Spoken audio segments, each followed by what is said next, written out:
A very good morning to all of you.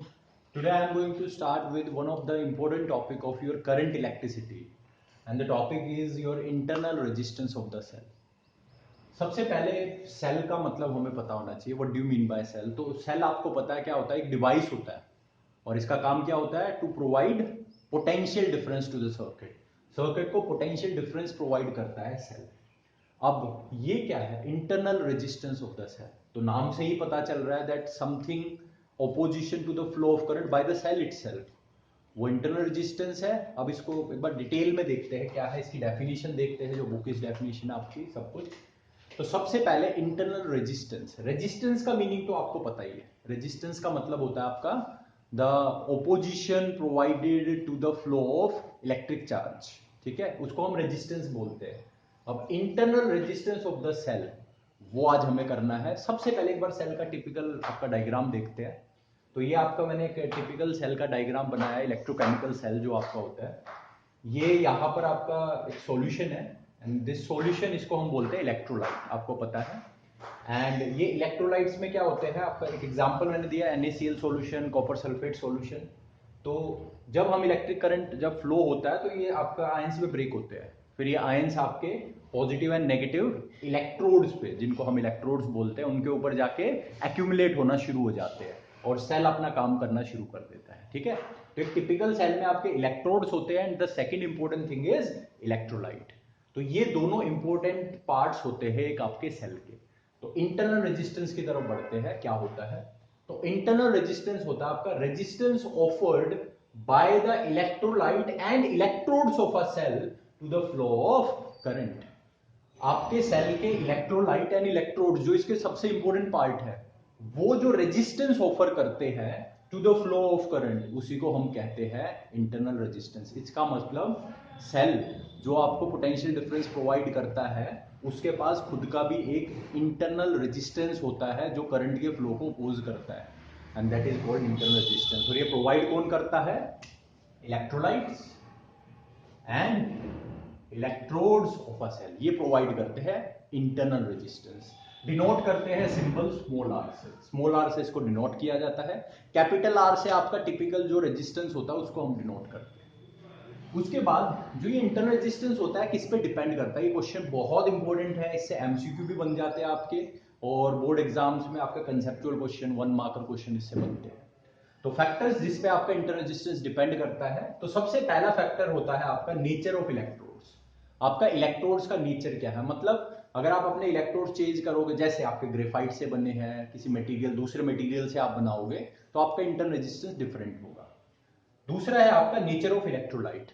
Electrolyte आपका कैसा है, उस पर भी आपका इंटरनल रेजिस्टेंस डिपेंड करता है. जैसे एक मेरा इलेक्ट्रोलाइट है कॉपर सल्फेट, ऐसे ही अगर मैं ले लूं आपका H2SO4 सॉल्यूशन ले लूं, NaCl सॉल्यूशन, मतलब आपका इलेक्ट्रोलाइट जैसे जैसे मैं चेंज करूंगा, आपका इंटरनल रेजिस्टेंस भी डिफरेंट डिफरेंट निकल के आएगा.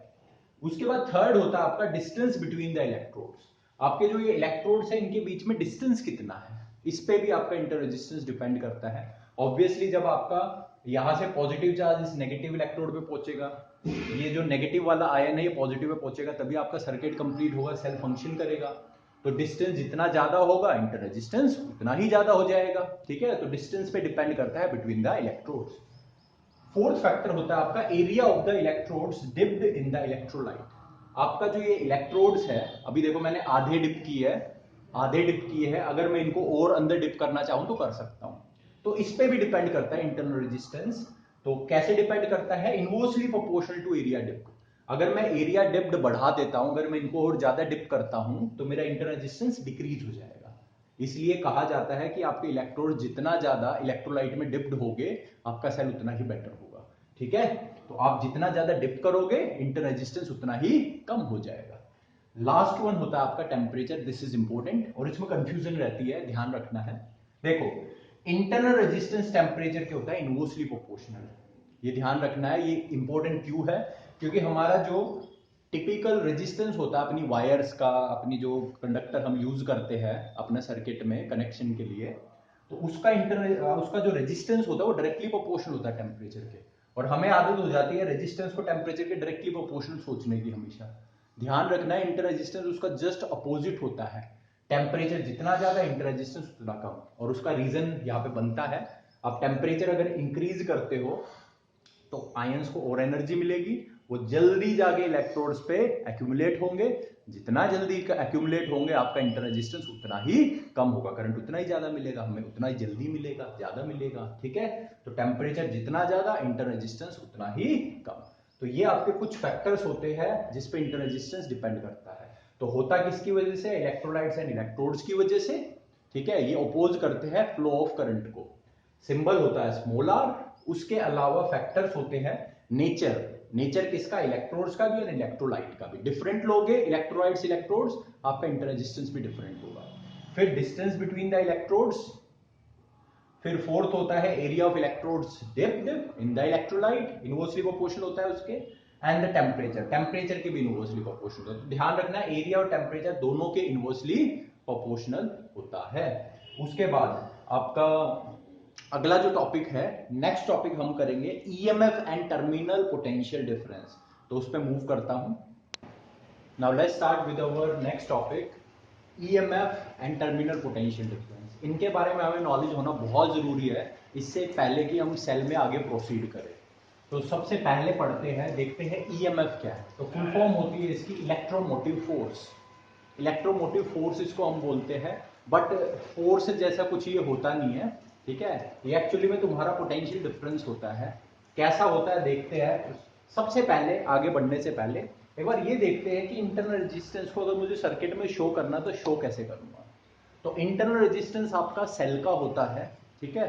तो आपका इंटरनल रेजिस्टेंस हमेशा सेल के आसपास ही बनाया जाएगा। जैसे ये आपका एक टिपिकल सेल है, पॉजिटिव एंड नेगेटिव इलेक्ट्रोड्स है, देखो।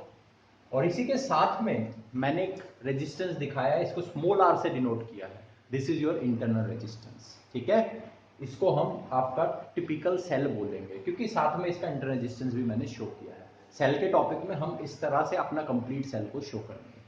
उसके बाद दूसरा तरीका एक और होता है आपका इंटरनल रेजिस्टेंस को शो करने का, मैंने ये वाला तरीका देखो यूज किया है यहाँ पर। तो आप सेल जो है आपके उसके नीचे भी शो कर सकते हो उसका इंटरनल रेजिस्टेंस, ठीक है।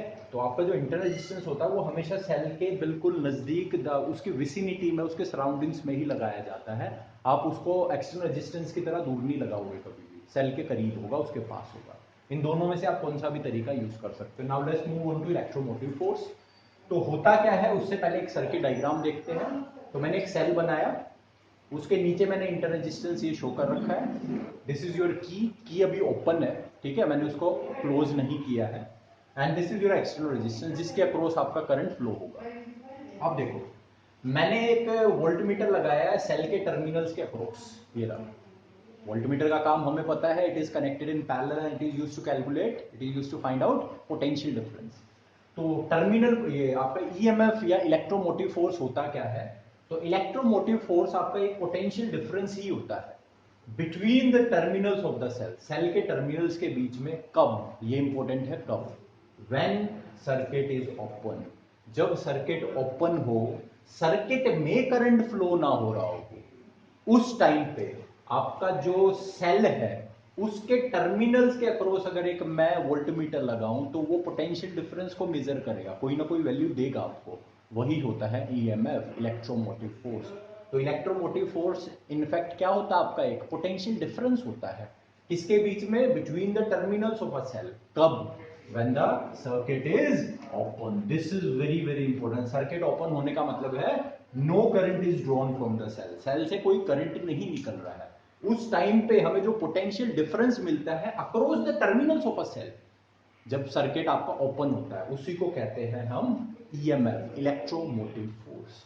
सिंबल होता है ईएमएफ का आपका ई जैसा होता है, इस तरह से आप बना सकते हो। इस ई को बेटा अवॉइड करना है, इस ई को मत बनाना। This we use generally for the electric field, तो मैंने हल्का सा अलग डिजाइन में आपका ई बनाया है। This we are going to use as a EMF, इसको ईएमएफ की तरह यूज करेंगे। तो ईएमएफ अब क्लियर हो चुका होगा आपको। ईएमएफ का मतलब इलेक्ट्रोमोटिव फोर्स फुल फॉर्म है, और ये कोई फोर्स ना होके क्या होता है, पोटेंशियल डिफरेंस होता है ये between the terminals of a cell, cell के टर्मिनल्स के अक्रॉस। और कब होता है, जब सर्किट ओपन होता है, मतलब सर्किट में आपका सेल से कोई करंट ड्रॉ नहीं हो रहा। अब देखते हैं टर्मिनल पोटेंशियल डिफरेंस क्या होता है। टर्मिनल पोटेंशियल डिफरेंस ऑब्वियसली आपका पोटेंशियल डिफरेंस है between the terminals of a cell. पर कब? व्हेन सर्किट इज क्लोज्ड, जब हमने सर्किट को क्लोज कर दिया है। अगर इस की को मैं क्लोज कर दूं, इस की को क्लोज कर देता हूं, तो इसमें करंट फ्लो होना शुरू हो जाएगा आपके सर्किट में, और तब जो भी पोटेंशियल डिफरेंस इस वोल्टमीटर में आएगा जो मैंने सेल के अक्रॉस लगाया है, तो ये पोटेंशियल डिफरेंस क्या होगा आपका? Terminal potential difference. So it is the potential difference between the terminals of a cell. Cell के लिए होता है ना ये आपका ईएमएफ है, terminal potential difference is for the cell. Potential difference between the terminals of a cell कब? When your circuit is closed. और इसका सिंबल जो होता है टर्मिनल पोटेंशियल डिफरेंस का, वो V होता है। ठीक है, V से हम इसको डिनोट करते हैं। अब टर्मिनल पोटेंशियल डिफरेंस, कई बार बच्चा कहता है सर ये तो हम वो रेजिस्टेंस के अक्रॉस कैलकुलेट करते थे। हाँ, ये वही है।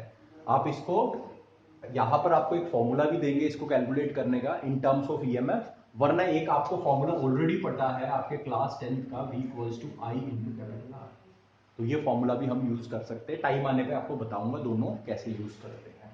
ठीक है, तो सबसे पहले ये डिफरेंस क्लियर होना बहुत जरूरी था, ईएमएफ और टर्मिनल पोटेंशियल डिफरेंस के बीच का क्या होता है। तो ध्यान रखना है, दोनों पोटेंशियल डिफरेंस ही होते हैं। कहाँ होते हैं? Across the terminals of a cell, between the terminals of a cell.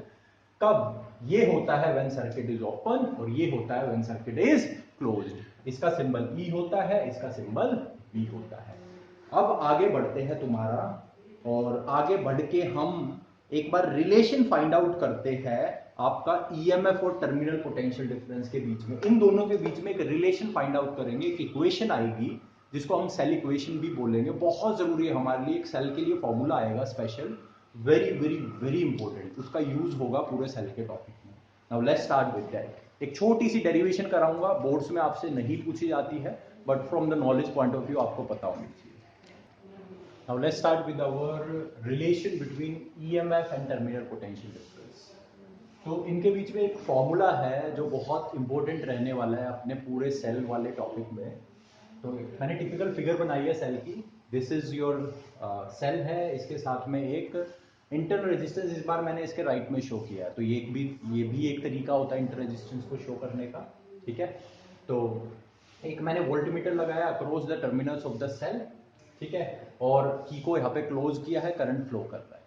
तो जब आपकी की ओपन थी तब ये क्या मेजर करेगा? ईएमएफ, ये वोल्टमीटर। और जब हम की को क्लोज कर देंगे तो it measures terminal potential difference. तो सेल के लिए करंट का फॉर्मूला होता है, ये फॉर्मूला बहुत बहुत बहुत इंपॉर्टेंट है, you have to remember this, इसको याद रखना है। आपका करंट का फॉर्मूला बनता है net EMF divide by net resistance. Net EMF, तो यहां पर आपका एक ही सेल लगा है तो नेट ईएमएफ E होगा।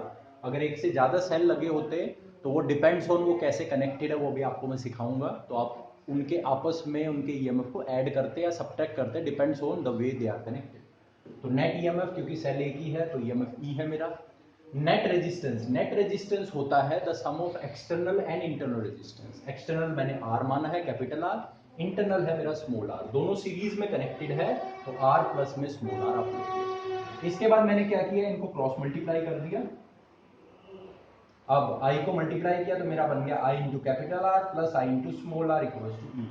अब मैंने आपको पहले बताया था i इंटू कैपिटल R, ये आपका टर्मिनल पोटेंशियल डिफरेंस निकालने का एक और तरीका होता है, V से इसको हम डिनोट करते हैं। ठीक है, जो आपने क्लास 10th में सीखा है ओम्स लॉ से जो फॉर्मूला ड्राइव होता था उसमें V equal to I R, तो आई आर को मैं V लिख सकता हूं, ये मैंने लिख दिया। I इंटू स्मॉल r को मत लिख देना, I into capital R, current into में एक्सटर्नल रेजिस्टेंस को हम V लिख सकते हैं। ठीक है, तो इसकी जगह मैंने V लिख दिया, आई आर ऐसे का ऐसे इक्वल्स टू E। ठीक है, तो अब मैंने क्या किया, V को यही रखा, आई आर को उस तरफ ट्रांसफर किया, तो मेरा एक फॉर्मूला बन गया V equals to E minus I R. तो ईएमएफ में से जब माइनस करते हैं the product of current and internal resistance, V equals to E minus IR. This is the relation between the EMF and terminal potential difference. बहुत important है। अच्छा, ये जो टिपिकल रिलेशन होता है ये आपका डिस्चार्जिंग ऑफ अ सेल में करोगे आप यूज। ठीक है, इसको चार्जिंग के टाइम यूज नहीं कर सकते। चार्जिंग का केस अभी बताता हूं क्या होता है। तो जब भी सेल की डिस्चार्जिंग होती है, 99% केसेस में हम डिस्चार्जिंग का ही केस लेंगे। डिस्चार्जिंग मतलब जब सेल से करंट हम ड्रॉ कर रहे हैं, सेल को करंट दे नहीं रहे, उसको चार्ज नहीं कर रहे, डिस्चार्जिंग हो रही है, जो जनरली हर केस में हर सर्किट में होती है, तब आप इस फॉर्मूले को यूज करोगे V equal to E minus I R. अब अगर सर्किट में चार्जिंग हो रही हो तब, तो जब चार्जिंग होगी तो आपका जो पोटेंशियल डिफरेंस होता है, टर्मिनल पोटेंशियल डिफरेंस और ईएमएफ में रिलेशन आएगा V equal to E plus I R. ठीक है, ये माइनस क्या बन जाता है, प्लस बन जाता है। ठीक है, याद कैसे रखोगे, देखो ई में से माइनस आई आर, कुछ ना कुछ करंट ड्रॉ हो रहा था ना सेल में से, तो ई में से माइनस आई आर, और यहाँ पे करंट जब चार्जिंग करेंगे सेल की तो उसमें करंट आएगा। ठीक है, तब प्लस आई आर कर देना। ठीक है, ध्यान रखना है यहाँ पे स्मॉल आर होता है। अच्छा, अभी क्वेश्चन बनता है बहुत अच्छा एग्जाम में, आपसे पूछा जाता है in which case the terminal potential difference is less than the EMF. तो आपको ध्यान रखना है डिस्चार्जिंग के केस में टर्मिनल पोटेंशियल डिफरेंस हमेशा कम होगा ईएमएफ से। कैसे कम होगा, देखो V की वैल्यू मुझे कम मिल रही है जब मैं ईएमएफ में से IR माइनस कर रहा हूं। अगर ईएमएफ की वैल्यू मान लो आपकी 10 वोल्ट है, तो उसमें से मैं जब माइनस करूंगा I इंटू स्मॉल आर, तो मान लो 0.2 आ गया, तो 10 में से 0.2 माइनस करोगे तो 9.8 आंसर आएगा, तो V 9.8 बनेगा, तो आपका V कम होगा ईएमएफ से। ठीक है, और ज्यादा कब होगा ये भी पूछा जाता है कि किस सिचुएशन में टर्मिनल पोटेंशियल डिफरेंस ईएमएफ से भी ज्यादा हो जाता है। Yes, it is possible. कब पॉसिबल है, इन केस ऑफ चार्जिंग, जब सेल की चार्जिंग करेंगे।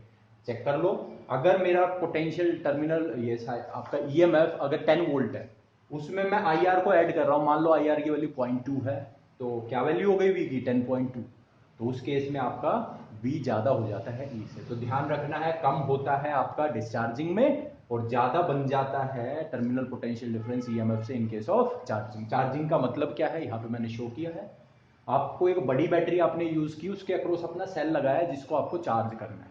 अब चार्जिंग के टाइम आपको याद रखना है, आपका जो बड़ा बैटरी है उसका जो पॉजिटिव टर्मिनल है that should be connected with the positive terminal of the cell to be charge, जिसको आप चार्ज कर रहे हो। नेगेटिव है जो बैटरी का, वो नेगेटिव से कनेक्ट होना चाहिए। इस तरह से हम चार्जिंग करते हैं किसी भी सेल की। इस चार्जिंग वाले केस में आपका टर्मिनल पोटेंशियल डिफरेंस की वैल्यू ईएमएफ से ज्यादा बनती है, और ये इक्वेशन यूज होती है, और ये इक्वेशन यूज होती है आपकी डिस्चार्जिंग में V equal to E minus I R. ठीक है, तो this is the very important formula. तो एक तो ये फॉर्मूला आपको रिमेंबर याद रखना है, I equal to net EMF by net resistance, और दूसरा आपको याद रखने हैं ये फॉर्मूला। मैक्सिमम फॉर्मूला आपका ये यूज होगा डिस्चार्जिंग वाला, बहुत ही कम केसेस में ये यूज होता है V equal to E plus I R. आपको हिंट दे दिया जाएगा न्यूमेरिकल में जब चार्जिंग यूज होना होगा। अच्छा, इतने इंपॉर्टेंट फॉर्मूले हैं, इतने इंपॉर्टेंट है कि कई बार एमसीक्यूज में आपके बोर्ड एग्जाम्स में क्वेश्चंस आते हैं 1 मार्कर, वहां पे सिर्फ ये रिलेशन चेक किया जाता है आपको आता है। So be very careful about this, इसको याद अच्छे से रखना है और इसमें कोई कंफ्यूजन नहीं रखना है। Now I am going to take your next topic, internal resistance का एक फॉर्मूला ड्राइव करेंगे in terms of EMF and terminal potential difference and your external resistance. बहुत इंपॉर्टेंट रहेगा वो formula from your exam point of view, from your competition point of view. Internal resistance small r का एक formula, ठीक है, तो उसको लेते हैं एक बार। So let's start with the formula of internal resistance. So हमें पता है for discharging of a cell, अभी इक्वेशन हमने सीखी है, V equal to E minus I R होता है। अब ये जो I होता है इसको using V equal to I into capital R, जो आपका ओम्स लॉ से फॉर्मूला बनता था V equal to I R, उसका यूज करके मैं I को V डिवाइड बाय R लिख सकता हूँ। अब इसको ट्रांसफर करेंगे लेफ्ट हैंड साइड पे, अब V को कॉमन लेंगे, V को जब कॉमन लूंगा तो मेरा अंदर बचेगा 1 plus small r divide by capital R will be equal to EMF। अब इस V को मैं ट्रांसफर कर दूंगा इस तरफ, तो आपका बन जाएगा E by V equals to 1 plus R upon में कैपिटल R। ठीक है, तो आपका EMF और टर्मिनल पोटेंशियल डिफरेंस की जो रेशियो होती है उसका वैल्यू जो बनती है वो बनती है 1 प्लस R अपॉन में कैपिटल R। अब 1 को ट्रांसफर करूंगा इस जगह राइट साइड पर, तो मेरा बन जाएगा small r divide by capital R। अब कैपिटल R को ट्रांसफर करूंगा, मल्टीप्लाई करूंगा, क्रॉस मल्टीप्लाई, तो मेरा बनेगा small r equals to E by V minus 1 into में capital R। Very very very important formula from the cell point of view. Current electricity से competition में आपके बोर्ड एग्जाम में इससे डायरेक्ट क्वेश्चन पूछता है, and the reason behind that is कि ये फॉर्मूला बच्चों को याद नहीं रहता।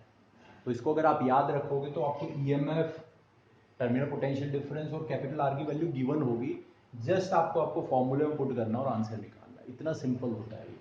बट बात ये होती है the students they generally forget this formula, तो इसको याद रखना आपको, ट्राई टू रिमेंबर इट, हर दिन इन फॉर्मूलों को पढ़ो, आपको याद हो जाएंगे। ठीक है, तो ये था आपका आज का लास्ट टॉपिक। इसके आगे का जो है वो अगली वीडियो में आई विल डिस्कस। अब एक बार जल्दी से जो जो फॉर्मूले हमने अभी किए हैं इंपॉर्टेंट है उनको मैं एक बार बोर्ड पे लिख देता हूँ, रिकैप कर लेते हैं, ठीक है। सो दीज आर द फॉर्मूले which we have learn today. सबसे पहला फॉर्मूला सेल का आपका करंट के लिए, वो होता है net EMF divide by net resistance. तो अगर आपका एक सेल यूज हो रहा है तो नेट ईएमएफ आपका ई होगा। अगर आपके सेल्स डिफरेंट आप यूज कर रहे हो, ज़्यादा सेल यूज कर रहे हो, तो उसी के अकॉर्डिंग सेल ऐड या सब्ट्रैक्ट होंगे। मैं आपको नेक्स्ट वीडियो में जब न्यूमेरिकल सिखाऊंगा तब वो बताऊंगा, ठीक है। उसके बाद आपका जो डिस्चार्जिंग के लिए इक्वेशन बनती है, the relation between EMF and terminal potential लेते हैं, वो होती है V equal to E minus I R. यहाँ पे ये डिस्चार्जिंग में यूज होती है और V की वैल्यू आपकी लेस देन होती है E से, क्योंकि E में से कुछ ना कुछ सब्ट्रैक्ट कर रहे हैं तब V आ रहा है, तो V लेस देन E होगा। और मैक्सिमम केसेस में V लेस देन E ही होता है, बट एक केस ऐसा भी है जब आपका V E से ग्रेटर हो जाता है, वो होता है during the charging of a cell. तो आपकी इक्वेशन बनेगी V equal to E plus I R, आपका terminal potential difference will be greater than EMF. ये पॉइंट आपको एग्जाम में बहुत बार पूछा जाता है कि किस केस में, in which case your terminal potential difference is greater than EMF. तो ध्यान रखना है during the charging of the cell. And last the most important formula मैंने जो आपको बोला है, this is the most important. देखो एक इंपॉर्टेंट होता है, एक मोस्ट इंपॉर्टेंट होता है, this is the most important. इस पर क्वेश्चंस बनते हैं बहुत। Small r is E by V minus one into capital r. इसको डायरेक्ट याद रखना, आपकी न्यूमेरिकल बहुत जल्दी सॉल्व हो जाएगी, आपको ज़्यादा टाइम वेस्ट नहीं करना पड़ेगा। वरना बच्चे v equal to E minus I R के फॉर्मूले में ही लगे रहते हैं और वहाँ पे उनको टाइम बहुत लग जाता है, ठीक है। तो जल्दी होगा इससे आपका न्यूमेरिकल, ठीक है। कई बार इस रिलेशन को डायरेक्ट भी आपका एमसीक्यूज में पूछ लिया जाता है, ठीक है। So be careful with this formula, ठीक है। तो नेक्स्ट वीडियो में आपको मिलेंगे। आज के लिए इतना ही रखते हैं। Keep revising, stay healthy, and आज के लिए इतना ही करते हैं। चलो बाय, कल मिलते हैं नेक्स्ट वीडियो में आपसे। बाय।